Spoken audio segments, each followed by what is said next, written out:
माघ मास गुप्त नवरात्रि के दूसरे दिन सुनिए महाविद्या माँ तारा की कथा। हरे कृष्णा, राधे राधे दोस्तों, जय माता दी। आज माघ मास गुप्त नवरात्रि का दूसरा दिन है। गुप्त नवरात्रि के दूसरे दिन महाविद्या माँ तारा की पूजा करने का नियम है। माँ तारा जीवन में आने वाली सभी विपत्तियों, आकर्षण और संकटों से मुक्ति दिलाती हैं। माँ तारा की साधना पूर्ण रूप से अघोरी साधना होती है। विशेष रूप से तंत्र मंत्र की सिद्धि के लिए माँ तारा की पूजा मध्य रात्रि में की जाती है। माँ तारा की साधना करने से मनुष्य को अलौकिक सुख के साथ साथ शांति और समृद्धि भी प्राप्त होती है। माँ तारा अपने सभी भक्तों और उपासकों की सभी मनोकामनाओं को पूर्ण करती हैं। इसके साथ ही माँ तारा को धन से जुड़ी समस्याओं के लिए भी पूजा जाता है। मुक्ति प्रदान करने वाली देवी होती हैं माँ तारा के तीन स्वरूप हैं। इनका रंग नीला है, इसीलिए इन्हें नील सरस्वती भी कहा जाता है। इसके अलावा माँ तारा को उग्र तारा के नाम से भी जाना जाता है। माँ अपना उग्र रूप धारण करके अपने भक्तों के सभी कष्टों को दूर करती हैं और अपने भक्तों को मोक्ष भी प्रदान करती हैं। इनकी पूजा करने से काम, क्रोध, मोह और लोभ से भी मुक्ति मिल जाती है। माँ तारा का तीसरा स्वरूप है माँ एक जटा। भगवान शिव द्वारा समुद्र मंथन के समय हलाहल विष का पान करने पर उनके शरीर में जो भयानक पीड़ा हुई, उसके निवारण के लिए इन्हीं देवी तारा ने माता के स्वरूप में भगवान शिव को अपना अमृतमय दुग्ध पान कराया था, जिसके कारण भगवान शिव को समस्त प्रकार के शारीरिक कष्टों से मुक्ति मिल गई। देवी तारा जगत जननी माता के रूप में और घोर से घोर संकटों की मुक्ति हेतु प्रसिद्ध है। देवी तारा का निवास स्थान घोर महाश्मशान है, जहाँ पर हमेशा चिता जलती रहती हो और ज्वलंत चिता के ऊपर देवी तारा नग्न अवस्था या फिर बागंबर पहनकर खड़ी होती हैं। देवी तारा नर खप्पर और हड्डियों की मालाओं से सुशोभित हैं। सर्पों को आभूषण के रूप में यह धारण करती हैं। देवी तारा प्रत्याघात अपने दाहिने पैर को आगे करके युद्ध लड़ने के लिए तैयार होती हैं। उसी प्रकार धारण कर शव या चेतना रहित शिव के ऊपर आरूढ़ हैं। देवी के मस्तक पंच कपाल से सुसज्जित हैं। यह नव यवन संपन्न है। नीले कमल के समान तीन नेत्रों से उन्नत स्तन मंडल और नूतन मेघ के समान कांति वाली है। विकट दंत पंक्ति और घोर अट्टहास करने के कारण देवी का स्वरूप अत्यंत उग्र और डरावना लगता है। देवी का स्वरूप बहुत डरावना और भयंकर है और वास्तविक रूप से देवी चिता के ऊपर जल रहे शव पर आरूढ़ हैं और इन्होंने अपना दाहिना पैर भगवान शिव की छाती पर रखा हुआ है। देवी घोर नील वर्ण की हैं, महाशंख की माला धारण करती हैं और छोटे कद की हैं। कहीं कहीं पर ये देवी अपनी लज्जा निवारण हेतु बागंबर भी धारण करती हैं। सर्वप्रथम स्वर्ग लोक के रत्न दीप में वैदिक कल्पों, तथ्य तथा वाक्य को देवी काली के मुख से सुनकर भगवान शिव अपनी पत्नी पर बहुत प्रसन्न हुए। भगवान शिव ने महाकाली से कहा, हे देवी, आदि काल में आपने भयंकर मुख वाले रावण का विनाश किया, तब आश्चर्य से युक्त आपका यह स्वरूप तारा नाम से विख्यात हुआ। उस समय समस्त देवताओं ने आपकी स्तुति की थी और आप अपने हाथों में खड़ग, नरमुंड तथा अभय मुद्रा धारण किए हुए थे। मुख से चंचलाहट बाहर कर अभयंकर रूप वाली लग रही थी। आपका वह विकराल रूप देखकर सभी देवतागण भय से आतुर होकर कांप उठे थे। आपके भयंकर विकराल रूप रुद्र को देखकर उन्हें शांत करने के निमित्त श्री ब्रह्मा जी आपके पास गए। समस्त देवताओं को ब्रह्मा जी के साथ देखकर देवी लज्जित होकर आप खड़ग से अपनी लज्जा के निवारण का प्रयास करने लगी।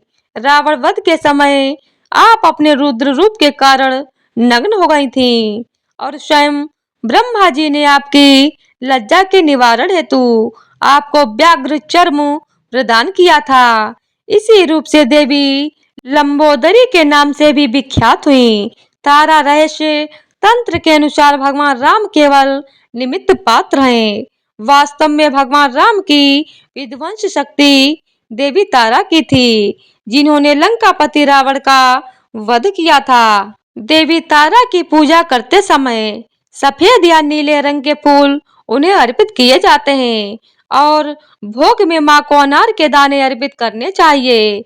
जिन लोगों के शत्रु या विरोधी उन्हें अक्सर परेशान करते हैं या उनकी वजह से मानसिक तनाव रहता है, ऐसे लोगों को गुप्त नवरात्रि के दूसरे दिन मां तारा का ध्यान करके अपनी जो भी समस्याएं हैं, अपनी परेशानियों के निवारण हेतु मां से प्रार्थना करनी चाहिए।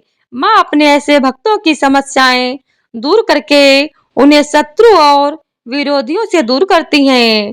उनके शत्रु और विरोधी मां तारा की कृपा से शांत हो जाते हैं। माना जाता है कि मां तारा की कृपा से समस्त ग्रह को भी शांत किया जा सकता है।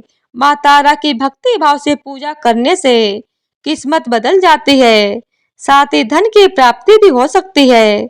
इसके लिए आज के दिन आपको अपने घर में अपनी माता का सम्मान करना चाहिए। हो सके तो माता को प्रिय वस्तुएं उपहार में देनी चाहिए। उनकी पसंद का भोजन उन्हें बनाकर खिलाना चाहिए। तो सब प्रेम से बोलिए भगवती तारा माता की जय हो। अब आइए सुनते हैं देवी तारा की सच्ची कथा। पश्चिम बंगाल के एक गांव में वामा चरण नाम के बालक का जन्म हुआ। बालक के जन्म के कुछ समय बाद उसके पिता का देहांत हो गया। माता भी गरीब थी, इसीलिए बच्चों के पालन पोषण की समस्या आई और उन्हें मामा के पास भेज दिया गया। मामा तारापीठ के पास के गांव में रहते थे। जैसा कि आमतौर पर अनाथ बच्चों के साथ होता है, दोनों बच्चों के साथ बहुत अच्छा व्यवहार नहीं हुआ। धीरे धीरे वामाचरण की रुचि साधु संगति की तरफ होने लगी। गांव के मशान में आने वाले बाबाओं की संगत में रहते हुए वामाचरण भी देवी के प्रति रुझान बढ़ने लगा। अब वह माँ तारा को बड़ी माँ कहते और अपनी माँ को छोटी माँ। वामाचरण कभी शमशान में जलती चिता के पास जाकर बैठ जाता तो कभी यूं ही हवा में बातें करता रहता। ऐसे ही वह युवा अवस्था तक पहुंच गया। उनकी हरकतों की वजह से उनका नाम वामाचरण से वामा खेपा पड़ चुका था। खेपा का मतलब होता है पागल, यानी गांव वाले उसको आधा पागल समझते थे। उसके नाम के साथ उन्होंने पागल उपनाम जोड़ दिया था। ये या नहीं जानते थे कि वस्तुतः कितनी उच्च कोटि का महामानव के उनके साथ है। ऐसे ही कुछ समय बीता और एक दिन ऐसा आया जिस दिन भाद्रपद मास की शुक्ल पक्ष की तृतीया तिथि थी और मंगलवार का दिन था। भगवती तारा की सिद्ध का परम सिद्धि मुहूर्त रात का समय था। बामा खेपा जलती हुई चिता के बगल में शमशान में बैठा हुआ था। तभी नीले आकाश में ज्योति फूट पड़ी और चारों तरफ प्रकाश ही प्रकाश फैल गया। उसी प्रकाश में वामाचरण को मां तारा के दर्शन हुए। कमर में बाघ की खाल पहने हुए, एक हाथ में कैंची लिए, एक हाथ में खोपड़ी लिए, एक हाथ में नीले कमल का पुष्प लिए, एक हाथ में खड़ग लिए हुए, महावर लगे सुंदर पैरों में पायल पहने हुए तथा खुले हुए कमर तक बिखरे केश से युक्त परम ब्रह्मांड की स्वामिनी सौंदर्य की प्रतिमूर्ति नीलवर्णी मंद मंद मुस्काती मां तारा बामा खेपा के सामने खड़ी थी। बामा खेपा उस भव्य और सुंदर देवी को देखकर खुशी से भर गया। माता ने उसके सर पर हाथ फेरा और बामा खेपा वहीं समाधि हो गए। 3 दिन और 3 रात उसी समाधि की अवस्था में वे शमशान में खड़े रहे। 3 दिन के बाद उन्हें होश आया और होश आते ही वह माँ माँ चिल्लाते हुए इधर उधर दौड़ने लगा। अब गांव वालों को पूरा यकीन हो चुका था कि बामा खेपा पूरा पागल हो गया है। बामा की यह स्थिति महीने भर रही। कुछ दिन बाद वहां की रानी जी को सपने में भगवती तारा ने दर्शन दिए और निर्देश दिया कि मसान के पास मेरे लिए मंदिर का निर्माण करो और बामा को पुजारी बनाओ। अगले दिन से मंदिर निर्माण का कार्य प्रारंभ हो गया। कुछ ही दिनों में मंदिर बनकर तैयार हो गया और बामा को मंदिर का पुजारी बना दिया गया। बामा बेहद खुश हो गए क्योंकि उनकी बड़ी माँ अर्थात माँ तारा अब उनके साथ थी। रानी के द्वारा बनाया मंदिर अर्थात मोटे चढ़ावे की संभावना। अब ऐसे मंदिर में एक आधे पागल को पुजारी बनाना बहुत से पंडों को रास नहीं आया। वे बामा खेपा को निपटाने का मार्ग खोजते रहते थे। बामा खेपा की हरकतें अजीब अजीब सी हुआ करती थी। कई बार वह दिन भर पूजा करते तो कई बार 2-3 दिन तक पूजा ही करता रहता। कभी देवी को माला पहनाता तो कभी खुद पहन लेते। इनमें से कोई भी क्रम पंडों के हिसाब में से शास्त्रीय पूजन विधि से मेल नहीं खाता था। यह बात उनको खटक रही थी।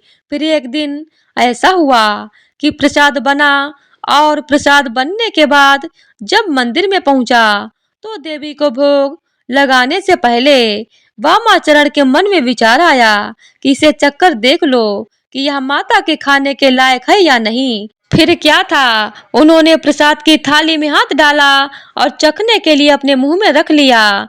चखने के बाद जब सही लगा तो बाकी प्रसाद उन्होंने माई को अर्पित कर दिया। इतना बड़ा अवसर पंडित कहाँ छोड़ते।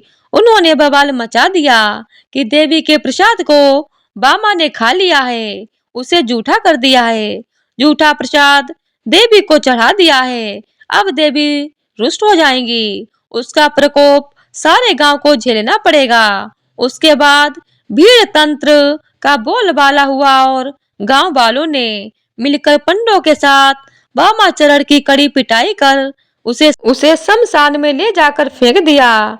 मंदिर पर पंडों का कब्जा हो गया। उन्होंने शुद्धिकरण और तमाम प्रक्रियाएं की। उस दिन पूजन पंडों के अनुसार संपन्न हुआ। उधर बामा खेपा को होश आया तो वह माई पर गुस्सा हो गया। मैंने गलत क्या किया जो तूने मुझे पिटवा दिया। तुझे देने से पहले खाना स्वादिष्ट है या नहीं देख रहा था, इसमें मेरी गलती क्या थी। मैं तो तुम्हें स्वादिष्ट भोग लगाने का प्रयास कर रहा था और चाहता था कि तुझे अच्छे स्वाद का प्रसाद मिले। अगर स्वाद गड़बड़ होता तो उसे फेंक कर दूसरा बनवा देता, लेकिन तूने बेवजह मुझे पिटवाया। अब मैं तेरे पास नहीं आऊंगा। मसान घाट पर बैठकर वामाचरण ने माँ को सारी बातें सुना दी और वहां से उठकर जंगल की ओर चला गया। जंगल में जाकर एक गुफा में बैठ गया। यह स्थिति बिल्कुल वैसे ही थी जैसे अपनी माँ से रूठकर बच्चे किसी कोने में जाकर छुप जाते हैं। वामाचरण और तारा माई के बीच में माँ और बेटे जैसा रिश्ता था। यह रिश्ता बिल्कुल वैसा ही था जैसे एक अबोध शिशु और उसकी माँ के बीच होता है। अपने शिशु की व्यथा तारा माई को सहन नहीं हुई। उसी रात रानी के स्वप्न में माई प्रकट हुई। क्रोधित माई ने रानी को फटकार लगाई, तेरे पंडों ने मेरे पुत्र को बुरी तरह से मारा है। मैं तेरा मंदिर छोड़कर जा रही हूँ। अब तुझे और तेरे राज्य को मेरे प्रकोप से कोई नहीं बचा सकता। अगर उससे बचना चाहती हो तो कल के कल मेरे पुत्र को वापस लाकर मंदिर में पूजा का भार सौंप दो, वरना प्रतिफल भुगतने के लिए तैयार रहो। एक तो तारा माई का रूप ऐसे ही भयानक है। क्रोधित अवस्था में तो सीधी सरल माता भी काली से कम नहीं दिखाई देती। क्रोधित माई का स्वरूप व्याख्या से परे था। रानी हड़बड़ाकर पलंग पर उठ बैठी। रानी के लिए रात बिताना भी मुश्किल हो गया। उसने सारी रात जाग कर बिताई। अगले दिन अपने सेवकों को दौड़ाया और मामले का पता लगाने के लिए कहा। जैसे ही पूरी जानकारी प्राप्त हुई, रानी अपने लाव लश्कर के साथ मंदिर पहुंच गई। सारे पन्नों को कसकर फटकार लगाई और मंदिर में प्रवेश से प्रतिबंधित कर दिया। अपने सेवकों को आदेश दिया कि जैसे भी हो बामा खेपा को ढूंढ कर लाओ। अब सारे सेवक चारों तरफ बामा खेपा की खोज में निकल पड़े। एक सेवक को गुफा में बैठा हुआ बामा खेपा मिल गया। बड़ी मनोबल के बाद भी वह नहीं माना, तो सेवक ने जाकर रानी को सारी बात बताई। अतः रानी खुद गुफा तक पहुंची। बामा ने उन पर भी अपना गुस्सा उतारा। आपके कहने पर मैं पूजा कर रहा था और मुझे देखो इन लोगों ने कितना मारा। उनकी बाल सुलभ सहजता को देखकर रानी का हृदय भी ममता से भर गया। उनकी समझ में आ गया कि तारा माई का मातृत्व इस बामा खेपा के प्रति क्यों है। उन्होंने फरमान जारी कर दिया, इस मंदिर का पुजारी बामा खेपा है। उसकी जैसी मर्जी हो, जैसी विधि वह करना चाहे, उस प्रकार से पूजा करने के लिए वह स्वतंत्र है। कोई भी उसके मार्ग में आएगा तो दंड का भागी होगा। यह मंदिर बामा खेपा का है और माई तारा भी बामा खेपा की है। वह जिस विधान को सही समझे उस विधान से पूजा करेगा और वही विधान यहाँ पर सही माना जाएगा। बामा खेपा को तो जैसे मन मांगी मुराद मिल गई। माँ और बेटे का मिलन हो चुका था। मंदिर व्यवस्था फिर से बामा खेपा के हिसाब से चलने लगी। ऐसा माना जाता है कि तारा माई खुद बामा खेपा के हाथ से प्रसाद ग्रहण करती थी। ऐसे अद्भुत ढंग से बामा खेपा तारा माई के पूजन करते जिसका कोई नियम नहीं था। कभी सुबह 4 बजे पूजा चल रही है तो कभी दोपहर 12 बजे तक पूजा प्रारंभ नहीं होती। कभी रात भर पूजा चल रही है तो कभी दूसरे दिन भर मंदिर की ओर बामा खेपा के दर्शन ही नहीं होते थे। उनकी पूजन विधि लोगों को पसंद नहीं थी, लेकिन उनके पास कोई उपाय नहीं था, क्योंकि रानी का फरमान था। बामा खेपा अपनी मस्ती में जीते थे और लोग उन्हें नीचा दिखाने का रास्ता खोजते थे। एक दिन बामा खेपा की माँ का निधन हो गया। नदी में बाढ़ थी। नदी के उस पार गांव था। बामा जिद पर अड़ गए कि छोटी माँ का दाह संस्कार बड़ी माँ के पास वाले शमशान में किया जाएगा। गांव वाले बाढ़ वाली नदी को पार करने में जान का खतरा है, यह जानते थे, लेकिन बामा को समझाना किसी के बस की बात नहीं। नाव वाले से बाबा ने देह को नदी के पार पहुंचाने की बात की। नाव वाले ने साफ इनकार कर दिया। बाबा ने नाव देने के लिए कहा। नाव वाला हाथ जोड़कर बोला, बाबा यही मेरे जीवन का सहारा है। अगर बाढ़ में यह बह गया तो मैं घर कैसे चलाऊंगा। बाबा के चेहरे में रहस्यमयी मुस्कान बिखर गई, जैसे उन्होंने कोई निर्णय ले लिया हो। उन्होंने अपनी माता के शव को उठाया और खुद नदी पर चलते हुए इस पार पहुंच गए। गांव वाले आंखें फाड़े उस दृश्य को देखते रह गए। बामा की इच्छा के अनुसार ही उन्होंने माई के मंदिर के पास वाले शमशान में अपनी मां का दाह संस्कार संपन्न किया। मृत्यु भोज के लिए आसपास के सारे गांव के जितने लोग हैं सभी को निमंत्रित करने के लिए बामा खेपा ने अपने घर के लोगों और आसपास के लोगों को कहा। सब इसे बामा खेपा का पागलपन समझकर शांत रहे। जिसके पास 2 वक्त की रोटी का पता नहीं, वह आसपास के 20 गांव को खाना कैसे खिलाएगा। यह उनके लिए कल्पना से भी परे की बात थी। जब कोई भी निमंत्रण देने जाने को तैयार नहीं हुआ तो बामा खेपा अकेले निकल पड़े। उन्होंने आसपास के 20 गांव में हर किसी को मृत्यु के भोज के लिए आमंत्रित कर दिया। सारे गांव वाले यह देखने के लिए तारापीठ पहुंचने लगे कि देखा जाए यह पगला किस प्रकार से इतने सारे लोगों को मृत्यु भोज कराता है। गांव वालों की आंखें उस समय फटी की फटी रह गईं, जब सुबह से बैलगाड़ियों में भर भर कर अनाज, सब्जी आदि तारापीठ की तरफ आने लगे। बैलगाड़ियों का पूरा एक काफिला मंदिर के पास पहुंच गया। अनाज और सब्जियों का ढेर लग गया। जो लोग आए थे उन्होंने खाना प्रारंभ कर दिया। दोपहर होते होते सुस्वादु भोजन की गंध से पूरा इलाका महक रहा था। प्रकृति भी अपना परीक्षण कब छोड़ती है। आसमान में बादल छाने लगे। प्रकृति ने भी उग्र रूप धारण कर लिया। बिजली कड़कने लगी, हवाएं चलने लगीं और जोरदार बारिश के आसार नजर आने लगे। बामा खेपा अपनी जगह से उठे और जिस जगह पर श्राद्ध भोज होना था उस पूरे जगह को बांस के डंडों से एक घेरा बनाकर घेर दिया। घनघोर बारिश चालू हो गई, लेकिन घेरे के अंदर एक बूंद पानी भी नहीं गिरा। गांव वाले देख सकते थे कि जहां बैठकर भोजन कर रहे हैं वह पूरा हिस्सा सूखा है और उस घेरे के बाहर पानी की मोटी मोटी बूंदें बरस रही हैं। जमीन से जलधाराएं बह रही हैं। वह पूरा इलाका जिसमें भोज का आयोजन था पूरी तरह से सूखा था। 20 गांव से आए हुए सभी लोगों ने छक कर भोजन किया। हर कोई तृप्त हो गया। अब बारी थी वापस अपने अपने गांव जाने की। घनघोर बारिश को देखते हुए वापस जाने के लिए दिक्कत आएगी, यह सोचकर सभी चिंतित थे।